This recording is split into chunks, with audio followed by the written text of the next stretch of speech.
એક નાનકડા ગામમાં એક વૃદ્ધ દરજી રહેતો હતો. એ આખો દિવસ દોરાથી અવનવી ડિઝાઇનના કપડાં બનાવીને શહેરમાં વેચતો અને ઘણા રૂપિયા કમાતો. એ હંમેશા એના ધંધામાં વ્યસ્ત રહેતો. આ દરજીની ડિઝાઇન બધાને બહુ ગમતી. ધીમે ધીમે આ દરજી ગામમાં સૌથી ધનિક બની ગયો. એક દિવસ એક ગરીબ માણસ દરજી પાસે આવ્યો. દરજી એના કામમાં વ્યસ્ત હતો. એ માણસે આવીને દરજીને કહ્યું કે તમે આટલા બધા ધનવાન બની ગયા છો તો ગામ માટે કાંઈક કરો ને. દરજીએ કાંઈ જવાબ ના આપ્યો અને એનું કામ ચાલુ રાખ્યું.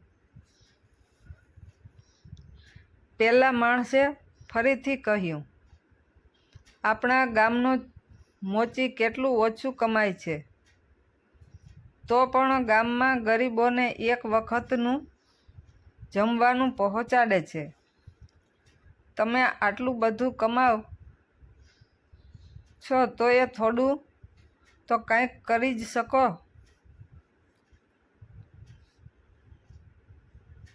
દરજી ફરીથી કાંઈ ના બોલ્યો.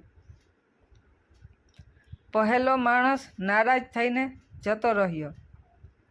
પછી ગામમાં વાત ફેલાવી કે આ દરજી બહુ લોભી છે, ફક્ત પોતાનું જ વિચારે છે.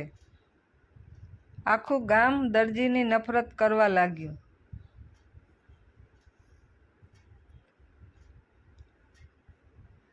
એક દિવસ અચાનક દરજીનું અવસાન થઈ ગયું. ગામમાં મોચી સિવાય કોઈ એને ત્યાં ગયું નહીં.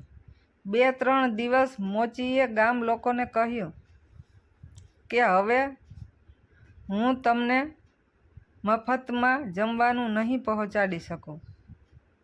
લોકોએ પૂછ્યું કેમ? મોચીએ કહ્યું, અત્યાર સુધી જમવાનો બધો ખર્ચો દરજી જ આપતો હતો. હવે એ રહ્યો નથી તો આટલો બધો ખર્ચો આપી નહીં શકું. ત્યારે ગામ લોકોને સમજાયું કે લોકોએ દરજી વિશે ખોટી ધારણા બાંધી